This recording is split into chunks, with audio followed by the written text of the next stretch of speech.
Thank you, Mr. Chairman. I'm sure, sir, you will for giving me this rise to the occasion of your stature. Thank you, sir. Thank you very much for giving me this opportunity to participate in this on the 2024-25 budget. Sir, I personally believe that the economy is in deep crisis. And I will demonstrate in the short time that I have that it is so. And I thought that when the first budget for the next term of this government was to be presented, it would give us a picture as where we are and where we should be. Forgetting about allocations made to departments and sectors of the economy, what's important is what is the vision of this government to get us out of this economic morass. That's really should have been the focus in this budget, but I find that absent.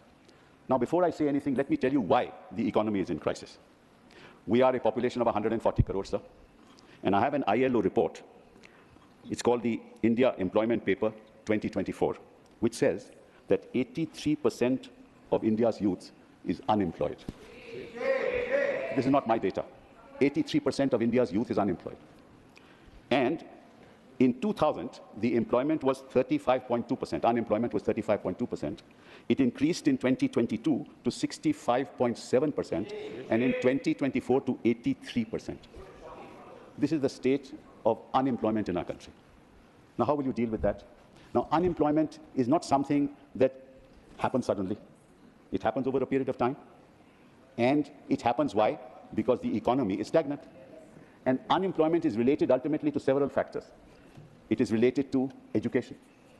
It is in turn related to skill development, which in turn is related to industrial production, which in turn is related to GDP growth. Unless you deal with all these sections, you'll not be able to increase our unemployment rate. So this is where we are. And most of the unemployed people are in the unorganized sector. Only 10% are people who are organized in the organized sector. So the CMI data says that 79% of our population belongs to the working age group of 111 crore people out of 140 crore, of which 83% are unemployed. Now you can imagine the crisis that this country is facing. We can talk of allocations, but I would have thought that the finance minister should give us a roadmap as to how to deal with this crisis. Unfortunately, they've not been able to provide this roadmap because they will have to generate an employment of 7 to 8 million people on a yearly basis for the next 30 years. How will they do that? Where is the roadmap for that? Now, every budget ultimately is a political statement, whether we presented it this side or you presented it that side. It is a political statement. And the fact of the matter is that you are strapped.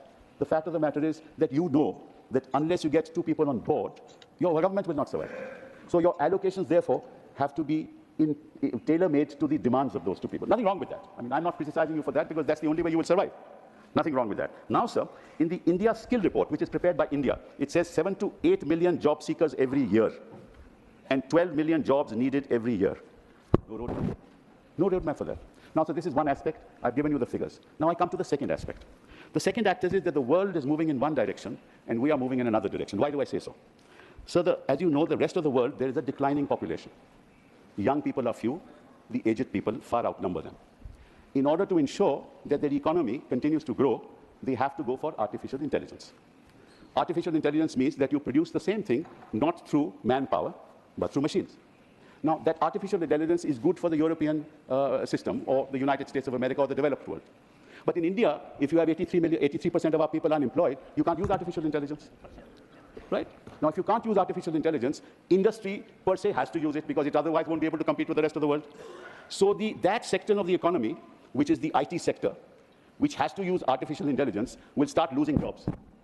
And your economic survey says that 0.3 to 0.4 job loss will take place in the IT sector. So the sector which gives you the maximum employment, because they have to compete with the rest of the world, is going to start losing jobs. And in fact, there's been no recruitment in this year in the IT sector. So where the economy is actually productive, you will lose jobs. And where the economy cannot afford artificial intelligence, you need jobs. And there is no roadmap for jobs. So this is a very serious issue that confronts this government. This is the second issue. And in fact, there is a report of the International Monetary Fund, which says that 60% of all jobs in the developed world will be lost. And 40% of all jobs in the rest of the world will be lost. So if the 40% of the jobs in our part of the world are lost, where are people going to get jobs? Where are they going to earn? Who is addressing this issue, sir? This country needs minds to look at issues, not at politics. You and I are together for the country, not for BJP or Congress or Samajwadi Party or some other party. The nation comes first, sir. And unless the youth of this country, and unless you empower the youth of this country, where will our nation go? Now let me come to the third issue, which is education. So there has been an increase, a slight increase in the education budget. It's not right that there's been a decrease. There's a slight increase in the education budget, but it's still less than 6%, which is what the promise was for a long period of time. But be that as it may, I'm not talking about education. The education structure in our country is what, sir? You get a BA honors in history, you get a BA pass degree, you get a BA honors in economics, you get a BA honors in political science, and ultimately you can't get a job.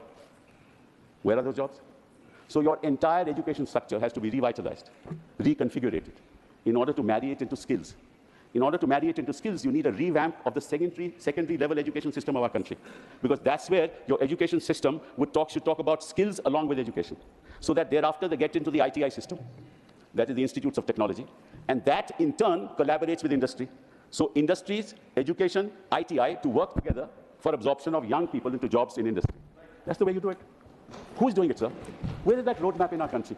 What has been said by this government in the budget about these things? Nothing. Nothing at all, sir. And unless you skill our people, you're not going to give them jobs. So what will happen, sir? They all get self-employed. तो कोई दुकान डाल देता है, कोई कहता है कि मैं लोडर का जॉब ले लूंगा.